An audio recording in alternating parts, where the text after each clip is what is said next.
আর আমি আল্লাহ কেমন একজন মালিক, আমি আল্লাহর চিনো, আমি আল্লাহর জানো, আমি আল্লাহর চাইতে বড় আপন তুঙ্গ কেউ নাই। আমি আল্লাহ পাক রাতের বেলা না ঘুমাইয়া ও গোলাম তোমাদেরকে পাহারা দেয়। লাসিনাতু ওয়ালা নাওম, আমি আল্লাহ ঘুমাই না, আমার তন্দ্রার ভাব আসে না। আমি আল্লাহর এখনো চিনতে পারো নাই রে গোলাম। আমি আল্লাহ রাতের বেলা ঘুমাই না। কেন ঘুমাই না? জবানের শ্রেষ্ঠ নবী মুসা পয়গম্বর আল্লাহকে প্রশ্ন করে, ও আরশের মালিক, আল্লাহ আপনি কেন ঘুমান না? আল্লাহ ডাক দিয়া বলে, ও মুসা, আগামীকাল যখন আমার দরবারে আসবা গ্লাস ভর্তি পানি নিয়ে আইসো। মুসা নবী পরের দিন গ্লাস ভর্তি পানি নিয়ে আল্লাহর দরবারে হাজির হয়ে গেল। আল্লাহ পাক ডাক দিয়া বলে, ও মুসা দাঁড়াইয়া থাকো। হঠাৎ করে যখন রাত্রটা গভীর হয়, তন্দ্রার ভাব চলে আসছে, একটা ধাক্কা লাগলো, হাত থেকে গ্লাসটা পরে মাটিতে পড়লো, চূর্ণ বিচূর্ণ হয়ে গেল। দেখবেন আল্লাহর বান্দা সারাদিন ঘুমায় না। শুক্রবার জুমার দিন যখন মসজিদে প্রবেশ করছে, কোনখান থেকে যেন রহমতের ঘুম আইসা তারে চাপ দিছে, ঘুমায়া গেছে। খতিব সাহেব কি বয়ান করছে নিজেও জানে না। কথাখন ঠিক না বেঠি? এবার আল্লাহ পাক ডাক দিয়া বলেন, ও মুসা, তোমার হাতের মধ্যে যে পানির পাত্রটা ছিল, ওই পানির পাত্রটা কই? মুসা আলাইহিস সালাতু ওয়াস সালাম সাজদায় পড়ে গেল। ডাক দিয়া বলে, ও মালিক, কোন সময় জানি ঘুমের ভাব আসছে, বলতেও পারি না, ধাক্কা লাইগা পড়ে গেছে। আল্লাহ পাক ডাক দিয়া বলেন, ও পয়গম্বর, আমি আল্লাহ কেন ঘুমাই না তুমি জানো নি? কারণ আমার বান্দা বান্দিরা রাতের বেলা এক রাষ্ট্র থেকে আরেক রাষ্ট্রে বিমানের মাধ্যমে যায়। যখন বিমান টালেন করবে, চাকা গলি ঘোরে না, আর 200 থেকে 250 যাত্রীরা আমি মালিকের কাছে কান্না করে সাহায্য চায়। এক ডিস্ট্রিক্ট থেকে আরেক ডিস্ট্রিক্টে রাতের বেলা শ্যামলী হানিফ গ্রিন লাইন বাসগুলো যাতায়াত করে। আর হঠাৎ করে যখন বাসের ড্রাইভার গাড়িটা নিয়ন্ত্রণ হারায়া ফেলে, আর যখন 1 থেকে 150 যাত্রীরা আমি মালিকের কাছে সাহায্য চায়, কান্না করে, আর ডাক দিয়া বলে, ও আরশের মালিক, এত বড় মুসিবত থেকে তুমি সারা কেউ বাঁচাইতে পারবে না। গর সুন্নতে নবী কি করে পাইরবি উম্মত, গর সুন্নতে নবী কি করে পাইরবি উম্মত, तूफा से निकल जाएगा फिर इसका सफीना, तूफा से निकल जाएगा फिर इसका सफीना। आशिक हो बिरादर शहंशाह दो आलम, आशिक हो बिरादर शहंशाह दो आलम, मिश्को से ज़ियादा मुबारक जिसका पसीना, मिश्को से ज़ियादा मुबारक जिसका पसीना। कर दिल में तरफ हो मेरे आका का ज़ियारत, कर दिल में तरफ हो मेरे आका का ज़ियारत, एक आन में आईन बिदखिलाद मदीना, एक आन में आईन बिदखिलाद मदीना। एक चश्म ज़दन गाफिल ज़ा शाह नवाशी, एक चश्म ज़दन गाफिल ज़ा शाह नवाशी, शायद के निगाह कुनदा गाह नवाशी, शायद के निगाह कुनदा गाह नवाशी। उल्फत में बराबर के वफा हो के जफा हो, उल्फत में बराबर के वफा हो के जफा हो, हर चीज में लज्जत है अगर दिल में मजा हो, हर चीज में लज्जत है अगर दिल में मजा हो। গীবত করলে হাজী সাহেবের হজের সওয়াব নষ্ট হয়ে যায়। চগুলখুরি করার মাধ্যমে একজন রোজাদারের রোজার সওয়াব নষ্ট হয়ে যায়। গীবতের মাধ্যমে একজন জাকিরিনের জিকিরের সওয়াব পর্যন্ত বিনষ্ট হয়ে যায়। আব্দুল কাদের জিলানী রহমাতুল্লাহি আলাইহি কত বড় আল্লাহর ওলি। একজন বেয়াদব আল্লাহর ওলির ব্যাপারে আবল তাবল কথা বলতো, গালমন্দ করতো, গীবত করতো, বানায়া বানায়া অপরাধ করতো। আর আল্লাহর ওলি শোনার পর দৈনন্দিন তারে খানা দিত। এক সপ্তাহ পর্যন্ত খানা পাইয়া খুশি হয়ে গেল, আর গীবত করে না, গালমন্দ করে না।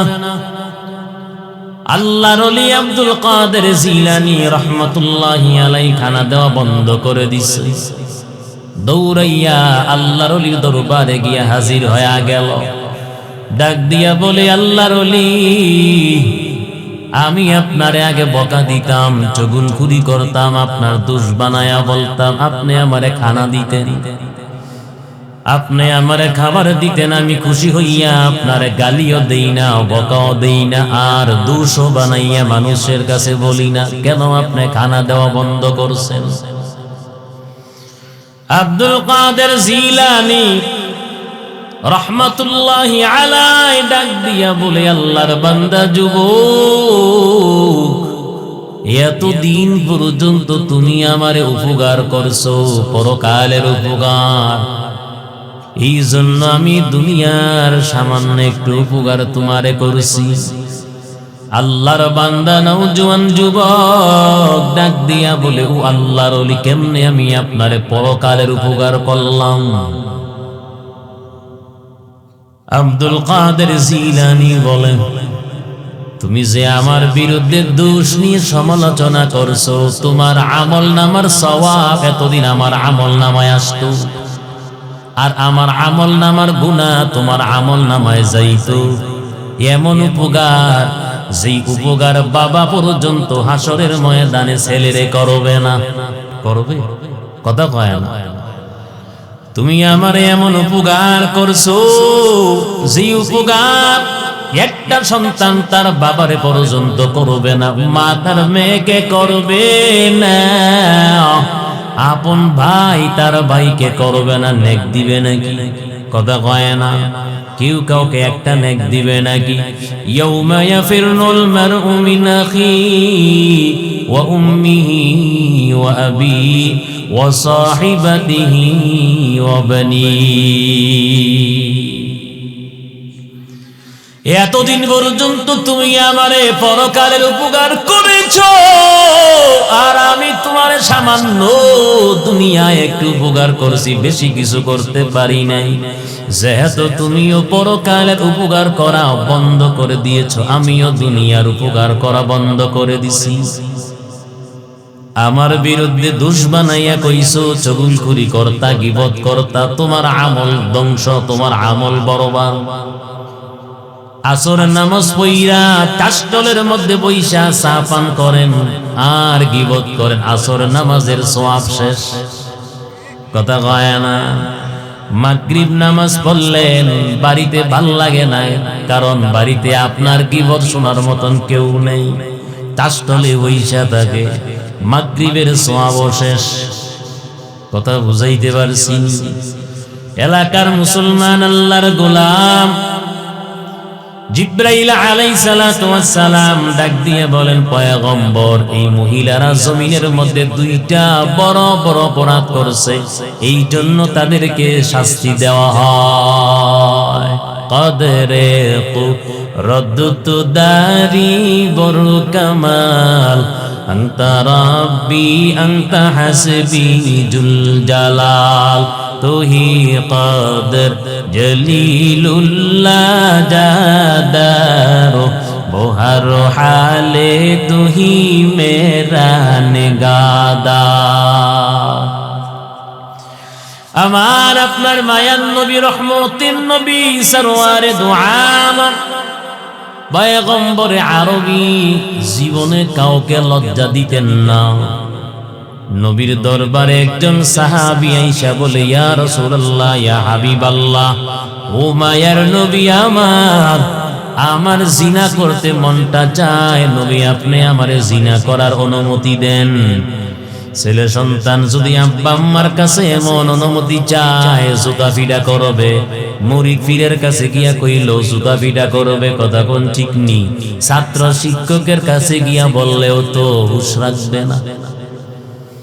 আমার আপনার মায়ার নবীর দরবারে ওই সাহাবী গিয়া যখন বলল, নবী আপনি আমারে জিনা করার অনুমতি দেন, আমার মন চায়, রহমতের নবী রাগ করলেন না, গুসা করলেন না, মেজাজ গরম করলেন না, পয়গম্বর বসাইয়া দিলেন। আল্লাহর নবী ডাক দিয়া বলে, ও সাহাবী, তুমি যেই নারীর সঙ্গে জিনা করবা, ওই নারীটা হয়তো কারো স্ত্রী হবে, না হয় কারো মেয়ে হবে, না হয় কারো বোন হবে। মায়ার নবী ডাক দিয়া বলে, সাহাবী, আগে আমার প্রশ্নের জবাব দাও। আমি নবী জানতে চাই, তোমার স্ত্রীর সাথে যদি কেউ জিনা করতে চায়, পারমিশন দিবানি? তোমার মেয়ের সাথে জিনা করতে চাইলে তুমি পারমিশন দিবানি? তোমার বোনের সাথে জিনা করতে চাইলে পারমিশন দিবানি? সাহাবী বলল, ইয়া রাসূলুল্লাহ, মাথা ফাটায়া ফেলবো, কিয়ামত গড়ায়া ফেলবো। মায়ার নবী, রহমতের নবী ডাক দিয়া বলেন, ও সাহাবী, পৃথিবীর মধ্যে যত নারী আছে, সমস্ত নারীরা তিন ভাগে বিভক্ত। কয় ভাগে বিভক্ত? হয়তো কারো স্ত্রী হবে, হয়তো কারো মেয়ে হবে, না হয় কারো বোন হবে। মায়ার নবী ডাক দিয়া কয়, সাহাবী, তোমার স্ত্রীর সাথে জিনা করলে তোমার কাছে যেমনে খারাপ লাগবে, তোমার মেয়ের সাথে কেউ জিনা করতে চাইলে তুমি যেমনি করে তোমার কাছে খারাপ লাগবে। তোমার বোনের সাথে কেউ জিনা করতে চাইলে তোমার কাছে যেমন খারাপ লাগবে। তুমি যেই নারীর সাথে জিনা করবা, সেই নারীটা হয়তো কারো স্ত্রী, না হয় কারো বোন, না হয় কারো মেয়ে হবে, তার কাছে তো খারাপ লাগবে রে সাহাবী। বলো তুমি কেমনে জিনা করবা? সাহাবী ডাক দিয়া বলে, ও মায়ার নবী আমার, পয়গম্বর এত সুন্দর করে জীবনেও আমারে কেউ বুঝায় নাই। নবী, আমি আপনারে সাক্ষী রেখা ওয়াদা করতেছি, এই জীবনে আর কোনোদিন জিনা ব্যভিচার করব না। মুসলমানি বুয়াদ গরদান নেহাদার, আয়নানে খদ বদসতে খাজাদাবা, গর্ব সুরত আদমি ইনসাবুদে, আহমদ কো জাহালো হামিক সাবুদে।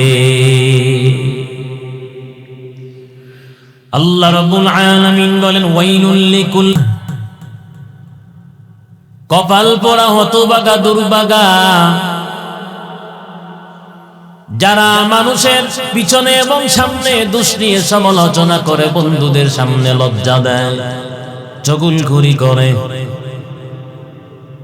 আল্লাযী জামাআ মালাহু ওয়া আদ্দাদা, পয়গম্বর আরবি বলেন তারাও কপাল পোড়া যারা মাল কামাই কইরা জমা করে রাখে, মালের হক আদায় করে না। সামনাসামনি বন্ধুদেরকে লজ্জা দেয়, পিছনে পিছনে গীবত করে, চগলখড়ি করে, মাল উপার্জন কইরা ব্যাংকের মধ্যে জমা করে রাখে, মাল খরচ করতে চায় না, অর্থের লিপসায় বারবার গণনা করে। মুফাসসিরিন ইকরাম এই আয়াতের ব্যাখ্যায় লেখেন হালাল ভাবে মাল উপার্জন করা কোনো অপরাধ না, তবে অপরাধ হলো শাস্তিটা হবে যদি মাল উপার্জন কইরা জমা করে রাখেন, বছরে বছরে যাকাত যদি না দেওয়া হয়, মালের হক যদি আদায় করা না হয়, গরিব মিসকিনদের হক যদি আদায় করা না হয়। বড়লোক কোটিপতি লাখপতির মালের মধ্যে গরিব মিসকিনদের হক আসেনি? আসেনি? আমার কথা না, আল্লাহ নিজেই বলেন। আল্লাহ পাক বলেন মায়ের গর্ভের ভিতর থেকে আসার সময় 1 টাকাও তো কেউ নিয়ে আসো নাই, আমি আল্লাহ তোরে ধাপে ধাপে মালের মালিক বানাইছি। কথা সত্য নি? কথা কয় না? কথা সঠিক নি? আল্লাহ পাক বলেন ও মিম্মা রাযাকনাহুম ইউনফিকুন।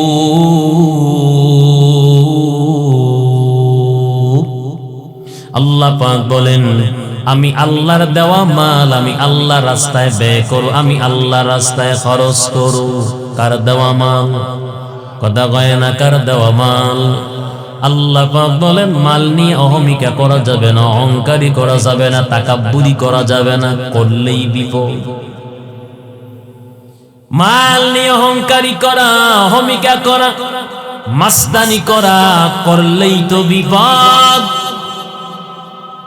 কারণ আল্লাহ রাব্বুল আলামিন বলেন আল্লাযী জামাআ মালাহু ওয়া আদ্দাদা, যারা মাল জমা করে রাখে, মালের হক যারা আদায় না করে, আল্লাহ পাক নিজেই বলেন ওয়াফি আমওয়ালিহিম হাক্কুল লিসাইলি ওয়াল মাহরুম।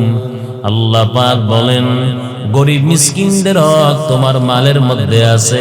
ও বান্দা, আগে গরিব মিসকিনদের হক আদায় করো, তারপর লন্ডন, আমেরিকা, সুইস ব্যাংকে টাকা জমা কইরো। জীবনভর পর্যন্ত আমগো বাংলাদেশে জনগণের গরিব মিসকিনদের হাজার হাজার কোটি টাকা বাংলাদেশ থেকে পাচার করছে। কথা কয় না? আজকে চিকিৎসার অভাবে আমগো বাংলাদেশের কত বান্দা বান্দি মৃত্যুবরণ করেনি? কথা কয় না? কারণ বাংলাদেশের ডাক্তাররা এমন কষায়, টাকা না পাইলে অপারেশন করে না। কথা কন ঠিক না বেঠি? রোগী মারা যাক, 100 মারা যাক, কোনো অসুবিধা নাই, আগে টাকা দাও, তারপর অপারেশন থিয়েটারে নিয়ে যাও। টাকা না পাইলে ওরা রোগীর গায়ে হাত দেন। তাহলে কি মনে করেন এখনো বাংলাদেশে বহু জায়গায় বৈষম্য আছে না নাই? কি দূর করলেন বৈষম্য?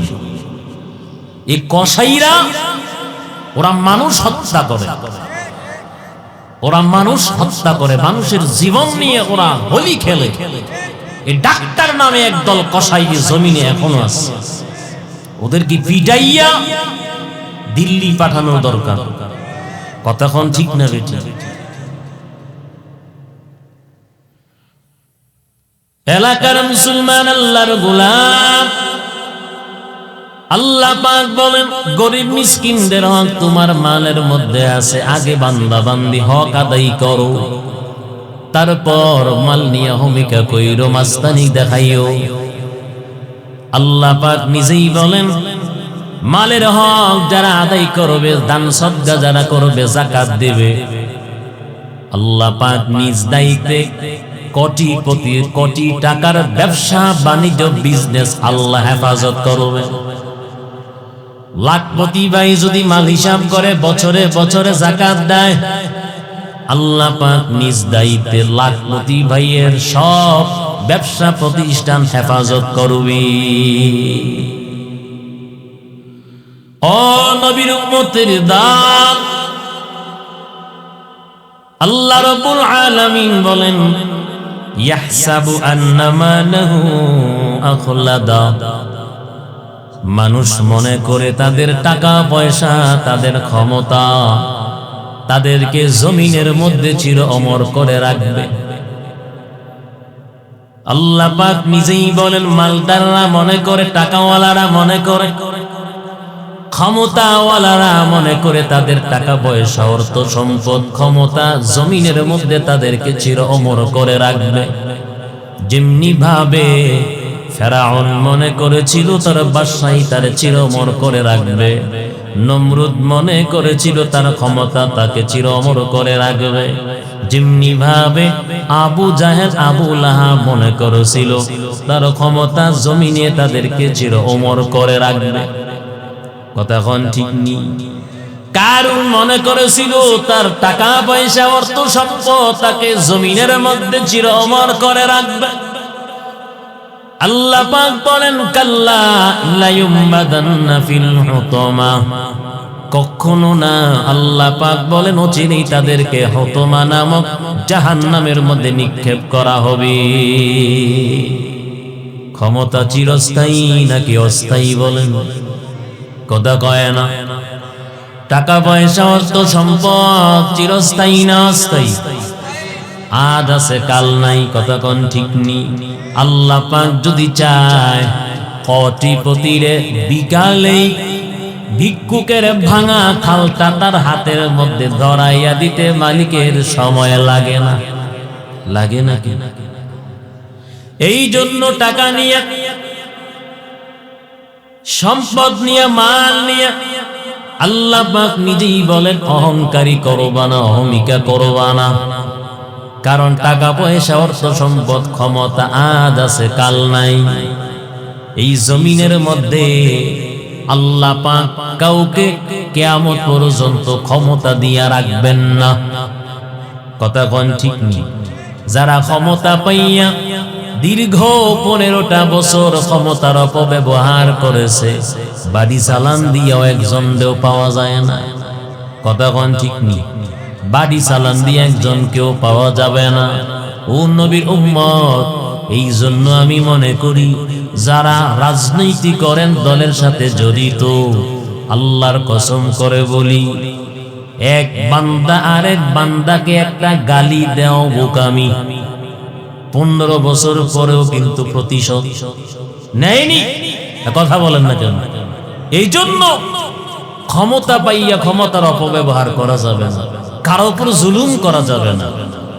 যদি আপনি কাউকে একটা গালি দিছেন ক্ষমতা পাইয়া, কাউকে একটা চর দিছেন, 20 বছর পরে হলেও মনে রাখেন এটার প্রতিশোধ কিন্তু হবে। কথা কোন ঠিক নেই? এই জন্য এই নোংরা রাজনীতি থেকে আমাদের সবাইকে বের হয়ে আসতে হবে। কথা বলেন ঠিক নেই? নোংরা রাজনীতি আমাদের বাংলাদেশে সবচেয়ে বেশি, আমাদেরকে বের হয়ে আসতে হবে। তাহলে এই জমিনের মধ্যে ইসলাম 100% প্রতিষ্ঠিত হবে, কোরআনের আইন এই জমিনের মধ্যে বাস্তবায়ন হবে। কথা বলেন ঠিক না ঠিক?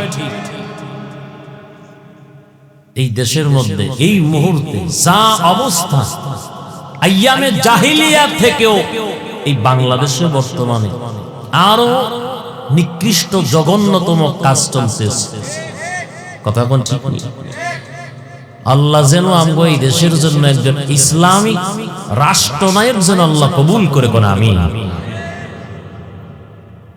আজকে দেখেন ভারতের জমিনে, দেখেন মুর্শিদাবাদে বাবরি মসজিদ নতুন করে তৈরি হচ্ছে।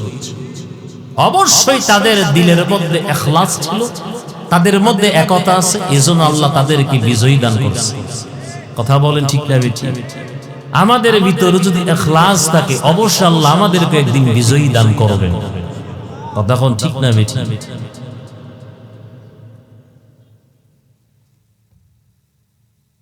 আমার আপনার মায়ার নবী, রহমতের নবী, সরওয়ারে দু আলম, মায়ার নবী ১৫০০ বছর আগে নবী হাদিস বর্ণনা করেন দুনিয়ার উম্মত।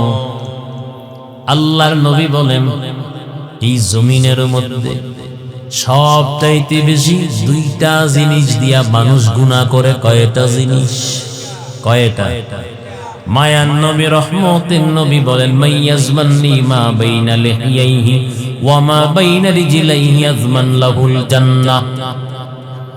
পয়গম্বরে আরবী বলেন, দুনিয়ার উম্মত, দুইটা জিনিস হেফাজতের গ্যারান্টি যদি আমি নবীরে দিতে পারো।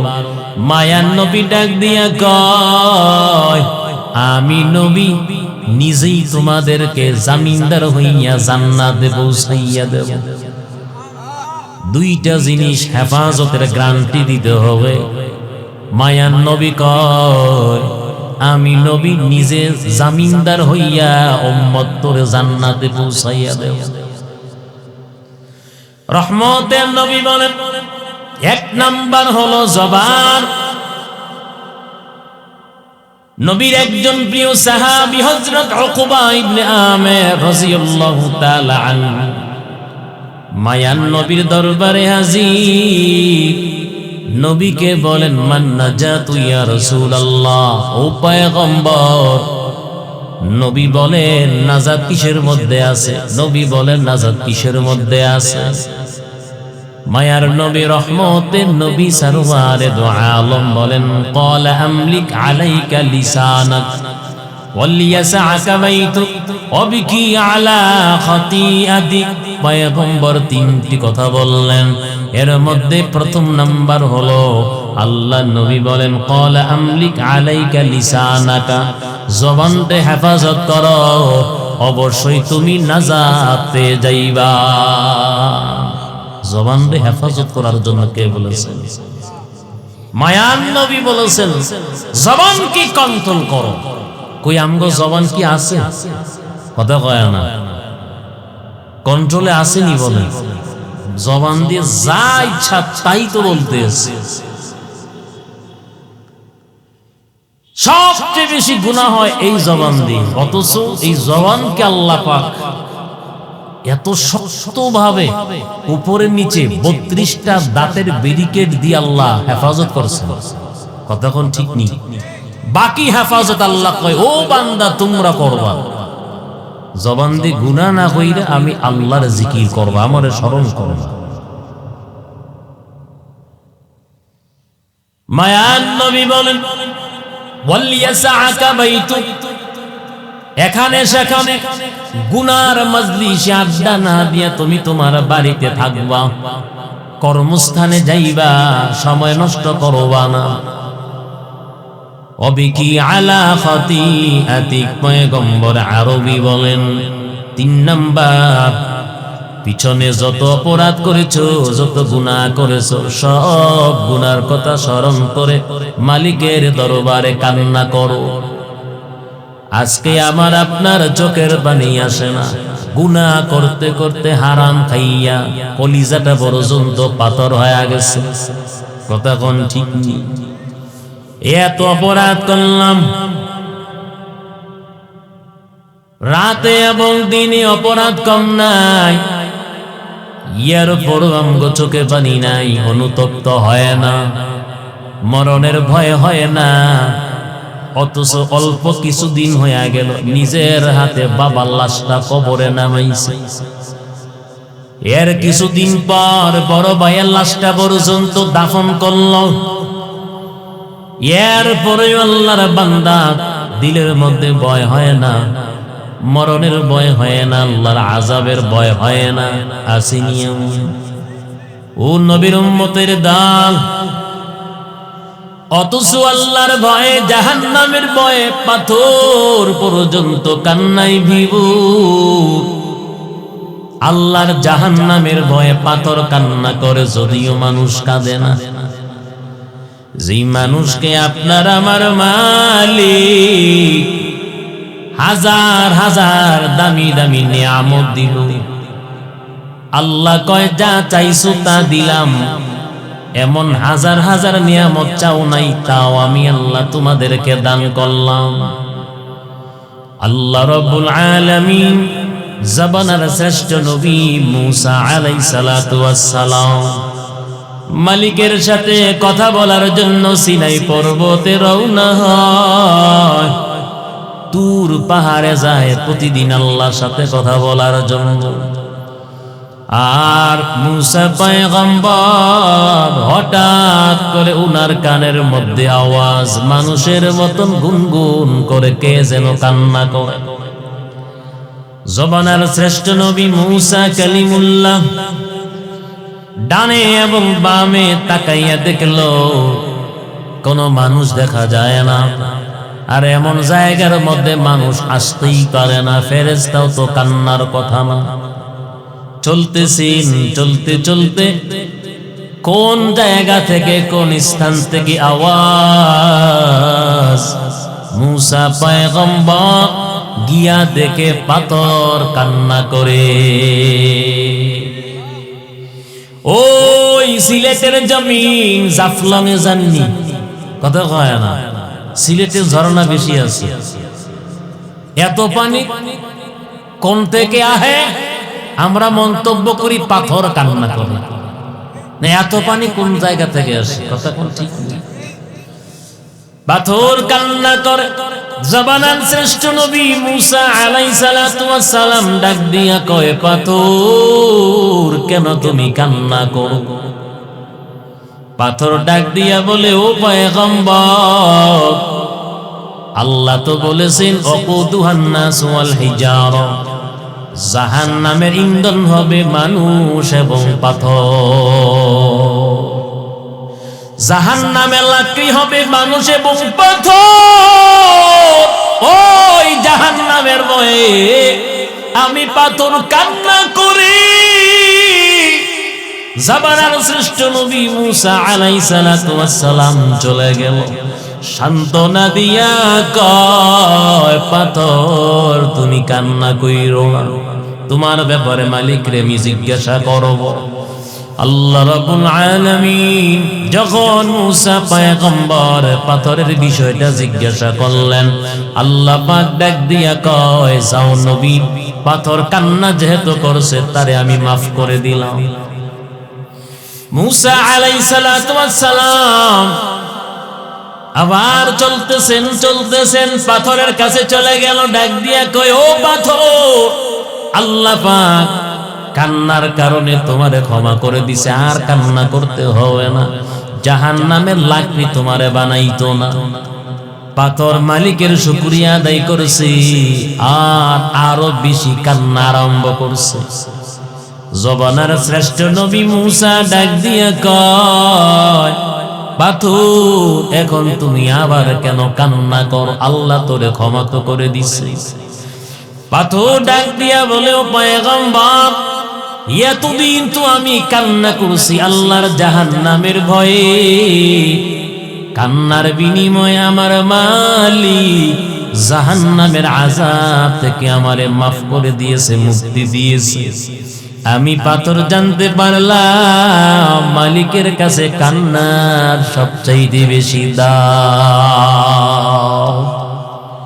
যে আল্লাহ পাক কান্নার বিনিময়ে আমারে জাহান্নাম থেকে বাঁচাইয়া দিল, আমি যেহেতু বুঝতে পারছি কান্নাটা আমার মালিকের সবচাইতে বেশি পছন্দনীয়, এই জন্য আমি এখন থেকে কিয়ামত পর্যন্ত কান্না করব আমার মালিককে রাজি এবং খুশি করার জন্য।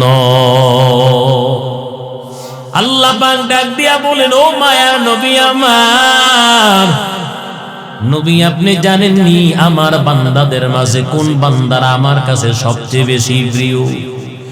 আমার যেই গুনাহগার বান্দারা গুনাহ করে করে জীবনটা কাটায়া দিল, পার করে দিল, ওই বান্দারা যেদিন বুঝবে আমি মালিকের মতো আপন কেউ নাই, ডানে বামে সামনে পিছনে নাই, কবরেও নাই, ওই আমার গুনাহগার বান্দারা বুঝার পর আমি মালিকের দরবারে আসবে আর অতীতের কর্মের কথা স্মরণ করে, গুনার কথা স্মরণ করে চোখ থেকে পানি ছেড়ে কান্না করবে।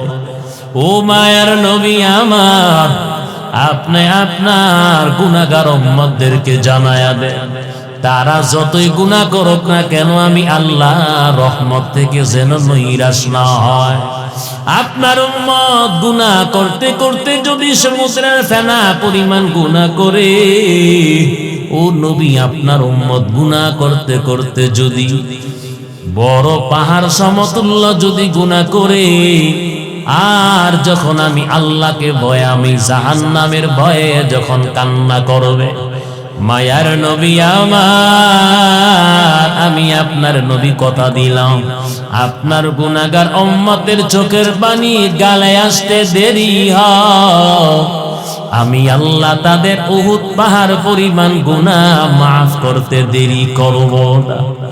আপনার গুনাহগার উম্মতের চোখের পানি আমি মালিক যদি দেখি, আমি আল্লাহ দেখতে দেরি হয়, আপনার উম্মতের সমুদ্রের ফেনা পরিমাণ গুনাহ মাফ করতে আমি আল্লাহ দেরি করব না। আল্লাহ পাক বলেন, আমি আল্লাহর স্ত্রী নাই, পুত্র নাই, ছেলে সন্তান কেউ নাই, আমি আল্লাহ বড় মায়া করে বান্দা বান্দি তোমাদেরকে বানাইলাম। আমি আল্লাহ শীতের সময় গরম পোশাকের বন্ধ ব্যবস্থা করলাম। আমি আল্লাহ পাক জানি আমার দুর্বল বান্দা বান্দিরা শক্ত বিছানায় ঘুমাইতে পারবে না, আমি মালিক দয়া মায়া করিয়া নরম বিছানার ব্যবস্থা করলাম। না হয় গরু এবং শ্রীগাল মহিষ ওঠটা যেই শক্ত বিছানায় ঘুমায়, ও মানুষ বলো একটা মিনিটও ঠিক বানা। আমি আল্লাহ পাক জানি আমার বান্দা বান্দিরা শক্ত খাবার খাইতে পারবে না। দেখেন না মাঝে মাঝে চাল যদি একটু ভাতটা যদি চাল থাকে, শক্ত যদি থাকে, খাইলেই তো বিপদ, পেট ব্যথা করে, গ্যাস্ট্রিকের ঔষধ তালাশ করে। আল্লাহ পাক ডাক দিয়া বলে, আমি আমার বান্দা বান্দির জন্য নরম খানার বন্ধ ব্যবস্থা করলাম। না হয় কুকুর এবং বিড়াল যেই শক্ত খাবারটা খায়, মানুষ তোমরা খাইতে পারবা না। আল্লাহ পাক ডাক দিয়া বলেন, ও বান্দা আমার, আমি আল্লাহ পাক বড় দয়া মায়া করিয়া তোমাদেরকে আমি আল্লাহ কত নিয়ামত খাওয়াইলাম। আমি আল্লাহ জমিনটারে বিছানা বানাইয়া দিলাম, মাথার উপর তাকাইয়া দেখ 7টা আসমান সাত বানাইয়া দিলাম। কিয়ামত পর্যন্ত আমি আল্লাহর সাত কোন দিক দিয়া কালার নষ্ট হবে না। আমি আল্লাহর সাদের মধ্যে যে আস্তর দিয়া দিলাম কষে পড়বে না। আল্লাহ পাক বলেন, দুনিয়ার ইঞ্জিনিয়ারদের পরামর্শ নিয়ে রাজমিস্ত্রিরা কত শক্তিশালী বিল্ডিং তৈরি করে। ওরে নবীর উম্মতের দল, ওই যে কিছুদিন আগে একাধিকবার ভূমিকম্প বাংলাদেশটা লাড়া দিয়া গেছে, যারা পারছে বিল্ডিং এর ভিতর থেকে বের হইয়া আমার মালিকের শব্দ ছাদের নিচে আশ্রয় নিছেনি ভাই। ও নবীর উম্মতের দল, আল্লাহ পাক ডাক দিয়া বলেন, আমি আল্লাহ তোমাদের জন্য বিশাল শক্ত শক্ত 7টা আসমান সাত বানাইয়া দিলাম। আল্লাহ রাব্বুল আলামিন ডাক দিয়া কয়, আমি আল্লাহ তোমাদেরকে এত মায়া করে বানাইলাম, এত অসংখ্য গণিত নিয়ামত আমি আল্লাহ দিলাম। রাতের বেলা গাভীর বাচ্চাটা আমারে ডাক দিয়া কয়, ও মা, আমার গলাটা শুকাইয়া গেছে, একটু দুধ পান করার মতন সুযোগ দাও। ওই গাভীটা ডাক দিয়া কয়, রে সন্তান, জি আল্লাহ রাব্বুল আলামিন বনি আদমের জন্য আমগরে বানাইছে। ওই বনি আদমের সন্তান খাওয়ার পর যেই দুধটা থাকবে সেইটা পান করে মালিকের শুকর আদায় করবি। আল্লাহ পাক বলেন, গাভীর বাচ্চাটারে রাতের বেলা দুধ না খাওয়াইয়া আমি আল্লাহ তোমাদেরকে পিওর গাভীর দুধ পান করাইছি। আল্লাহ পাক বলেন, আমি আল্লাহর মতন বড় দয়ালু কেউ নাই। ডানে তাকাইয়া দেখ, স্বার্থের জন্য স্ত্রী পর্যন্ত স্বামীরে জবাই করে, ওরে স্বামী পর্যন্ত স্ত্রীকে ঘুমের বিছানায় জবাই করে, সম্পদের লোভে সন্তান পর্যন্ত মা বাবারে হত্যা করে, আবার পরকীয়ার প্রেমে আসক্ত হইয়া মা বাবা পর্যন্ত বাচ্চাদেরকে হত্যা করে। আল্লাহ পাক ডাক দিয়া কয়, ও বান্দা বান্দিয়া, আমি আল্লাহর মতো তোমাদেরকে কেউ এত মায়া করবে না, কারণ আমি আল্লাহর স্ত্রী নাই, পুত্র নাই, ছেলে সন্তান কেউ নাই। আমি আল্লাহ তোমাদেরকে বড় আপন করে বানাইছি, মায়া করে বানাইছি। আল্লাহ পাক বলেন, জমিনের মধ্যে আমি আল্লাহর চাইতে বড় সাহায্যকারী কেউ নাই। হাসরের ময়দানেও আমি আল্লাহর চাইতে বড় বন্ধু কেউ নাই। ফলছে রাতের ফুল, যেই ফুলটা হবে 30,000 বছরের রাস্তা। আমি মালিক কুদরতি ভাবে মুহূর্তের মধ্যে ওই 30,000 বছরের রাস্তা ফলছে রাতের ফুল আমি আল্লাহ বিজলির আকারে পার করাইয়া দেব। আল্লাহ রাব্বুল আলামিন ডাক দিয়া কয়, আমি আল্লাহ পাক কেমন একজন মালিক, আমি আল্লাহর চাইতে বড় দয়ালু কেউ নাই। ওরে দুনিয়ার মালিকেরা রাতের বেলা আরামে নাক ডাইকা ঘুমায়, আর তাদের চাকর বাকররা ইন্ডাস্ট্রি মিল ফ্যাক্টরি বাড়ি পাহারা দেয়। আর আমি আল্লাহ কেমন একজন মালিক, আমি আল্লাহর চিনো, আমি আল্লাহর জানো, আমি আল্লাহর চাইতে বড় আপন তুঙ্গু কেউ নাই। আমি আল্লাহ পাক রাতের বেলা না ঘুমাইয়া ও গোলাম তোমাদেরকে পাহারা দেয়। লাসিনাতু ওয়ালা নাওম, আমি আল্লাহ ঘুমাই না, আমার তন্দ্রার ভাব আসে না। আমি আল্লাহরে এখনো চিনতে পারো নাই রে গোলাম। আমি আল্লাহ রাতের বেলা ঘুমাই না, কেন ঘুমাই না? জবানের শ্রেষ্ঠ নবী মুসা পয়গম্বর আল্লাহকে প্রশ্ন করে, ও আরশের মালিক, আল্লাহ আপনি কেন ঘুমান না? আল্লাহ ডাক দিয়া বলে, ও মুসা, আগামীকাল যখন আমার দরবারে আসবা গ্লাস ভর্তি পানি নিয়ে আইসো। মুসা নবী পরের দিন গ্লাস ভর্তি পানি নিয়ে আল্লাহর দরবারে হাজির হয়ে গেল। আল্লাহ পাক ডাক দিয়া বলে, ও মুসা দাঁড়াইয়া থাকো। হঠাৎ করে যখন রাত্রটা গভীর হয়, তন্দ্রার ভাব চলে আসছে, একটা ধাক্কা লাগলো, হাত থেকে গ্লাসটা পরে মাটিতে পড়লো, চূর্ণ বিচূর্ণ হয়ে গেল। দেখবেন আল্লাহর বান্দা সারাদিন ঘুমায় না, শুক্রবার জুমার দিন যখন মসজিদে প্রবেশ করছে, কোনখান থেকে যেন রহমতের ঘুম আইসা তারে চাপ দিছে, ঘুমায়া গেছে। খতিব সাহেব কি বয়ান করছে নিজেও জানে না। কতক্ষণ ঠিক না বেঠি? এবার আল্লাহ পাক ডাক দিয়া বলেন, ও মুসা, তোমার হাতের মধ্যে যে পানির পাত্রটা ছিল, ওই পানির পাত্রটা কই? মুসা আলাইহিস সালাতু ওয়াস সালাম সাজদায় পড়ে গেল, ডাক দিয়া বলে, ও মালিক, কোন সময় জানি ঘুমের ভাব আসছে, বলতেও পারি না, ধাক্কা লাইগা পড়ে গেছে। আল্লাহ পাক ডাক দিয়া বলেন, ও পয়গম্বর, আমি আল্লাহ কেন ঘুমাই না তুমি জানো নি? কারণ আমার বান্দা বান্দিরা রাতের বেলা এক রাষ্ট্র থেকে আরেক রাষ্ট্রে বিমানের মাধ্যমে যায়। যখন বিমানটা ল্যান্ড করবে, চাকা গলি ঘোরে না, আর 200 থেকে 250 যাত্রীরা আমি মালিকের কাছে কান্না করে সাহায্য চায়। এক ডিস্ট্রিক্ট থেকে আরেক ডিস্ট্রিক্টে রাতের বেলা শ্যামলী হানিফ গ্রিন লাইন বাসগুলো যাতায়াত করে। আর হঠাৎ করে যখন বাসের ড্রাইভার গাড়িটার নিয়ন্ত্রণ হারায়া ফেলে, আর যখন 1 থেকে 150 যাত্রীরা আমি মালিকের কাছে সাহায্য চায়, কান্না করে, আর ডাক দিয়া বলে, ও আরশের মালিক, এত বড় মুসিবত থেকে তুমি সারা কেউ বাঁচাইতে পারবে না। দেখলেন না গভীর কোন লাইন? এই যে কিছুদিন আগে মহামারী গেল, সেই মহামারীর মধ্যে ইতালির প্রেসিডেন্ট বলেছিল, এই এত বড় মহামারী থেকে, এত বড় গজব থেকে আসমানের মালিক ছাড়া কেউ বাঁচাইতে পারবে না। এই যে করোনা গেল, ইতালির প্রেসিডেন্ট বলেছিল এত বড় মহামারী গজব থেকে আসমানের মালিক ছাড়া কেউ বাঁচাইতে পারবে না।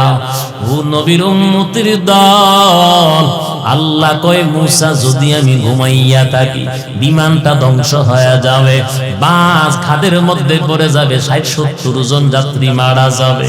ওই লঞ্চের মধ্যে মাঝে মাঝে ইঞ্জিন হিট হইয়া রাতের গভীরে আগুন লেগে যায়। ওই লঞ্চের মধ্যে শত শত যাত্রী থাকে, ৪ থেকে ৫ তলা একটা লঞ্চ হয়। ও আমার বান্দা বান্দিরা, গভীর রজনীতে আমি মালিকের দরবারে কান্না করে আর ডাক দিয়া বলে, ওরে আমার মাওলা রে, ওরে আমার মাবুদ রে, কোথায় গেলে পাইব তোমার ঠিকানা, তোমাকে বুঝি আমি পাইলাম না। এই জমিনের মধ্যে কত আল্লাহর বান্দা বান্দি আছেন, ওই বান্দা বান্দিরা দেখবেন সদা সর্বদা আল্লাহর কাছে সাহায্য চায়। তাদের মতন আরো কত বান্দা বান্দি জমিনের মধ্যে আছে, বিপদ দেখলে আমার মালিক রে ডাকে, আছে না নাই? সন্তান যদি অসুস্থ হয় অথবা রাত্র যদি গভীর হয়, এমন ভয়ঙ্কর রাস্তা, ওই সময় দেখবেন মালিকের জিকির করে। ভয়ঙ্কর রাস্তা যখন পার হইয়া যায় আর আমার মালিকের নামটাও নেয় না। আল্লাহ রাব্বুল আলামিন ডাক দিয়া কয়, জমিনের মধ্যে আমি আল্লাহর কিছু পেয়ারা বান্দা আছে, স্পেশাল বান্দা বান্দি আছে। ওই বান্দারা জীবনের সব কাজ আমি আল্লাহর জন্য বিলীন করে দেয়। দেখবেন রাতের বেলা এলাকার সবাই নাক ডাইকা ঘুমায়, কিন্তু তাদের মধ্য থেকে কিছু বান্দা বান্দি আছে ঠান্ডা পানি দিয়ে ওযু বানাইয়া সেজদার মধ্যে পড়ে তাহাজ্জুদের নামাজ আদায় করে। আসেনি? আল্লাহ পাক বলেন, আল্লাযীনা ইয়াবিতুনা লিরাব্বিহিম সুজদাও ওয়া কিয়ামা। আল্লাহ পাক বলেন, আমার পেয়ারা বান্দারা রাত্র যখন গভীর হয় আমি আল্লাহকে সেজদা দেয় আর আমি আল্লাহর নামাজ আদায় করে দণ্ডায়মান হয়। ও নবীর উম্মতের দল, আল্লাহ রাব্বুল আলামিন বলেন, আমি আল্লাহর চাইতে বড় দয়ালু কেউ নাই। মায়ার নবী, রহমতের নবী যখন মক্কা বিজয় করলো, ওয়াহশী নামে যেই বান্দা আমির হামজা রাদিয়াল্লাহু তাআলা আনহুরে শহীদ করলো উহুদের যুদ্ধে, মায়ার নবী ইচ্ছা করলে পারতেন নিজের চাচার প্রতিশোধ নিতেন, কিন্তু নবী ওয়াহশীর কাছে রাষ্ট্রদূত পাঠাইয়া দিলেন কালেমার দাওয়াত দিয়া।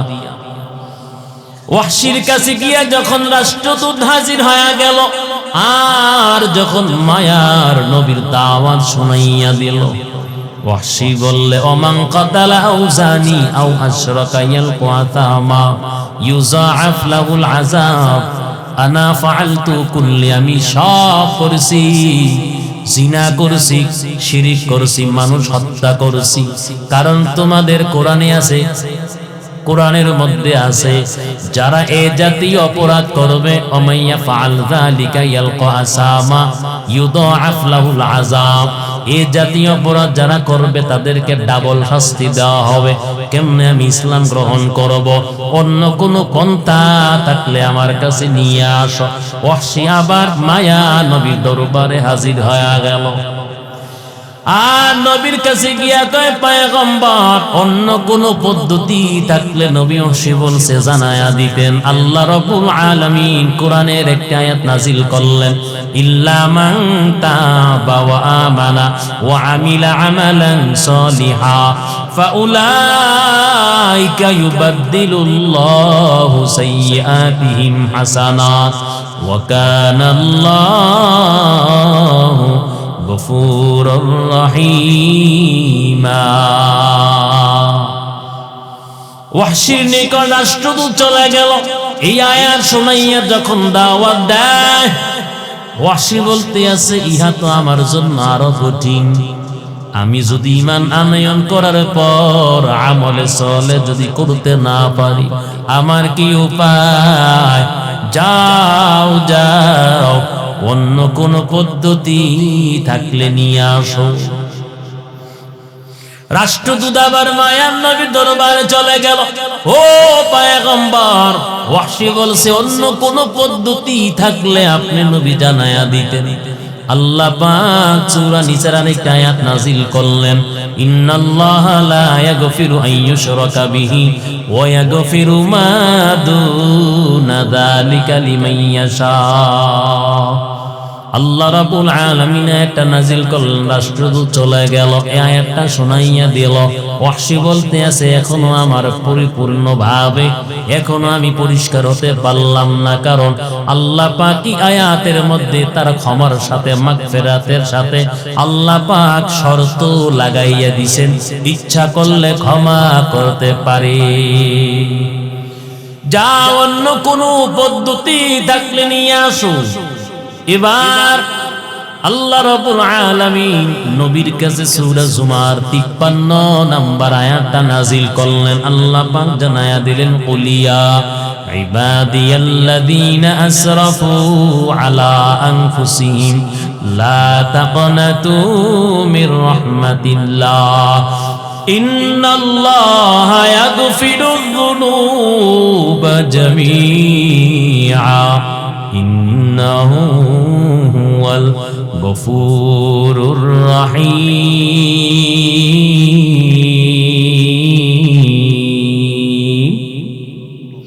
আল্লাহ রাব্বুল আলামিন এই আয়াতটা নাযিল করলেন। আল্লাহ পাক বলেন, নবী আমার, ও মায়ার নবী, আপনি আপনার উম্মতদেরকে জানায়া দেন, যারা গুনাহ করতে করতে নফসের উপর জুলুম করেছে, পাহাড় পরিমাণ যারা অপরাধ করেছে, সমুদ্রের ফেনা পরিমাণ যারা গুনাহ করছে, ও মায়ার নবী আপনি জানায়া দেন, তারা যেন আমি আল্লাহ রহমত থেকে যেন নৈরাশ না হয়। আল্লাহ পাক এই আয়াতটা যখন নাযিল করলেন, মায়ার নবী রাষ্ট্রদূতকে বলেন, যাও এবার এই আয়াতটা ওয়াহশীকে শোনাইয়া কালেমার দাওয়াতটা দিয়ে আসো। রাষ্ট্রদূত চলে গেল, এই আয়াতটা শোনাইয়া যখন ওয়াহশীকে কালেমার দাওয়াত দেয়, ওয়াহশী বার মুস্কি হাসে আর কয়, আল্লাহ পাক এই আয়াতের মধ্যে আমারে ক্ষমা করেছেন। ওয়াহশী নবীর দরবারে চলতেছেন, মায়া নবীর কাছে চলে গেল, কালেমা পড়ে মুসলমান হয়ে গেল। আল্লাহ নবী ডাক দিয়া বলে, ওয়াহশী কালেমা পড়েছো, মুসলমান হয়েছো, আল্লাহ পাক তোমারে সাহাবীদের মর্যাদা দিয়েছে, কথা সত্য, তবে ওয়াহশী আমার একটা কথা শুইনা রাখো, উহুদ যুদ্ধের মধ্যে তুমি আমার চাচা আমির হামজারে শহীদ করেছো। ওয়াহশী তুমি শুনো, তোমারে দেখলে আমার ওই চাচার কথা আমার মনে পড়ে যায়। ওয়াহশী আমার চাচার কথা যখন আমার মনে পড়ে, আমি নবী চোখের পানি ধরে রাখতে পারি না, কারণ আমার চাচা সারা জমিনের মধ্যে আমার দেখার মতন কেউ ছিল না। আমার চাচা ঈমান আনয়ন করার আগেও আমি নবীরে বেশি মুহাব্বত করত, আমি নবীরে বেশি ভালোবাসত। এমন একজন ব্যক্তি আমার চাচা আমির হামজা, উহুদের ময়দানে তুমি শহীদ করেছো। আল্লাহ নবী ডাক দিয়ে কয়, ওয়াহশী তুমি যখন আমার দরবারে আসবা, ওয়াহশী একটু আড়াল হইয়া বইসো, আমি নবীর দৃষ্টি যেন সরাসরি তোমার চেহারার উপর না পড়ে।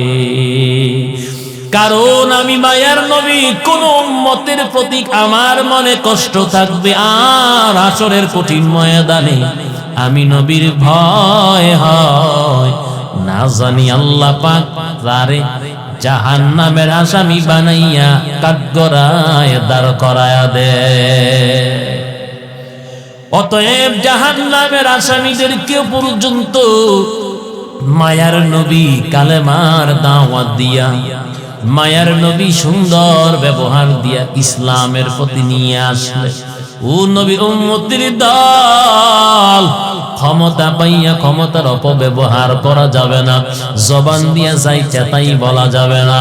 রহমতের নবী সরওয়ারে দু আলম বলেন, 1 নাম্বার জবান কন্ট্রোল করো, 2 নাম্বার তুমি তোমার লজ্জাস্থান যদি হেফাজত করতে পারো, আমি নবী কথা দিলাম তোমারে জান্নাতে পৌঁছাইয়া দেব। शरीयत हो तरीक़त हो तमामी, हकीकत से मुहम्मद की गुलामी। আল্লাহ পাক বলেন, জবানটানে আমি আল্লাহ তো পবিত্র করে বানাইছি।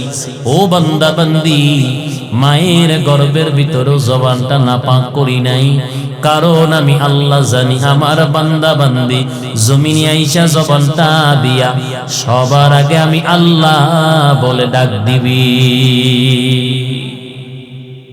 অতএব আল্লাহ রাব্বুল আলামিন বলেন যে আমি আল্লাহ তোমাদেরকে এত দামি দামি পার্স দিলাম, এত নেয়ামত দিলাম, আজকে সেই আল্লাহর দেওয়া দামি দামি পার্স গুলো আমরা নেশা করে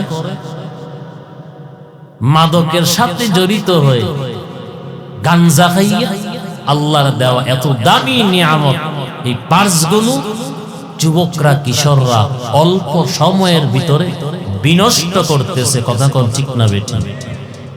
কি জবাব দিবেন আল্লাহর কাছে বলেন তো? কি জবাব দিবেন? 70 বছরের মুরব্বী,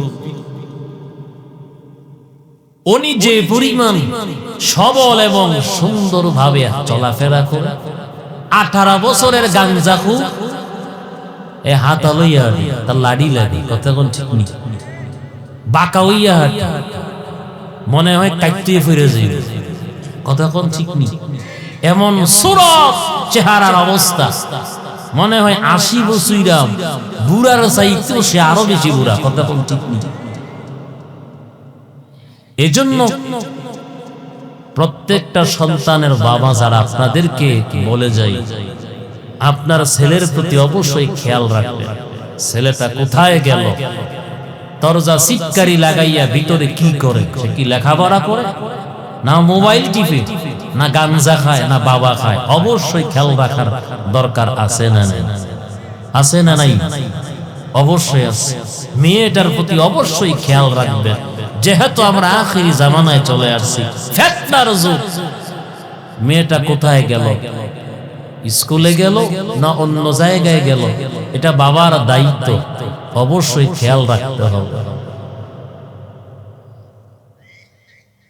ভাবছিলাম 12টা পর্যন্ত কথা বলবো, প্রায় 12:30 বাজে। যতটুকু কথা বলেছি আল্লাহ পাক আমাদের সবাইকে গীবতের মতন মারাত্মক অপরাধ থেকে আল্লাহ হেফাজত করুক, বলেন আমিন। আল্লাহ পাক আমাদের সবাইকে 5 ওয়াক্ত নামাজি বান্দা হিসাবে কবুল করুক, বলেন আমিন। আল্লাহ পাক আমাদের সবাইকে মায়ার নবী আদর্শবান উম্মত হওয়ার তৌফিক দান করুক, বলেন আমিন। আল্লাহ সুবহানাহু ওয়া তাআলা বাংলাদেশের জন্য এমন একজন রাষ্ট্রনায়ক কবুল করুক, যাতে বাংলাদেশের মানুষ সারা রাত্র দরজা খুলে যেন ঘুমাইতে পারে। আমিন করুন। রাত্র 3টা 2-4টা যে কোনো সময় লক্ষ লক্ষ টাকা নিয়ে যেন সে এক স্থান থেকে আরেক স্থানে যাইতে পারে। আল্লাহ পাক এমন একজন রাষ্ট্রনায়ক কবুল করুক, বলেন আমিন। আপনি ইন্ডিয়া তো একটা হিন্দু রাষ্ট্র না? 9 বছর তো ইন্ডিয়া ঘুরলাম। আপনি জানেন, আপনি 10 লক্ষ টাকা নিয়েও যদি ইন্ডিয়া রাতের বেলা এক জায়গা থেকে আরেক জায়গায় যান, আপনি একেবারে নিরাপদ। তবে হ্যাঁ, আপনার টাকা আবার ছিনতাই হয়ে যাবে। কোন জায়গায় যাবে? যেখানে বাঙালি মুসলমান আছে সেই জায়গায় আপনার টাকা ছিনতাই হওয়ার সম্ভাবনা আছে। কিন্তু যেখানে ইন্ডিয়ানরা আছে ওইখানে আপনার টাকা নিরাপদ। আমি যে কথাটা বলছি এটা চিরন্তন সত্য কথা কোন ঠিক নেই। এই মিয়াজি বাঙালিরা বিমানের ভিতরে মারামারি করতে পারে, তো ওরা কি না করতে পারে, কথা কোন ঠিক না বেটি? বিমানের ভিতরে দেখছেন না কি ঘুষি একজনে আরেকজনকে দিচ্ছে? তাহলে চিন্তা করেন, যেই বাঙালি বাতাসের মধ্যে গুতাগুতি করতে পারে, ওরা কি না করতে পারে? যদি পারতো বাংলাদেশটার উল্লাইয়া দেখে দেখতো নিচে কি আছে, কথা কোন ঠিক নেই। ও পারে না, এই জন্য করে না। আল্লাহ হেদায়েত দান করো। প্রতিদিন ফেসবুক খুললে দেখা যায় এখানে বাচ্চার লাশ, এইখানে মেয়ের লাশ, ওইখানে যুবকের লাশ, এইখানে বৃদ্ধ মহিলা এবং পুরুষের লাশ, সেখানে বাড়ি দখল, সেখানে জমিন দখল। কথা বলেন। আইয়ামে জাহিলিয়াতকে হার মানিয়েছে বর্তমান বাংলাদেশ রাষ্ট্র, কথা কর ঠিক না বেঠিক? জাহিলিয়াতের যুগে এত নোংরা কাজ হইতো না, বর্তমানে বাংলাদেশে যা হচ্ছে বর্তমানে বাংলাদেশ। আল্লাহ জমিনটাকে দিনের জন্য কবুল করুক, সবাই আল্লাহ হেদায়েত দান করুন। বাঁচবো কয়দিন ভাই, আজ আছি কাল নাও থাকতে পারি, কথা কোন ঠিক নেই। এই চিন্তা জাগো ভিতরে আছে, ওরা কোনদিন ক্ষমতা পাইয়া ক্ষমতার অপব্যবহার করবে না, কথা কোন ঠিক নেই।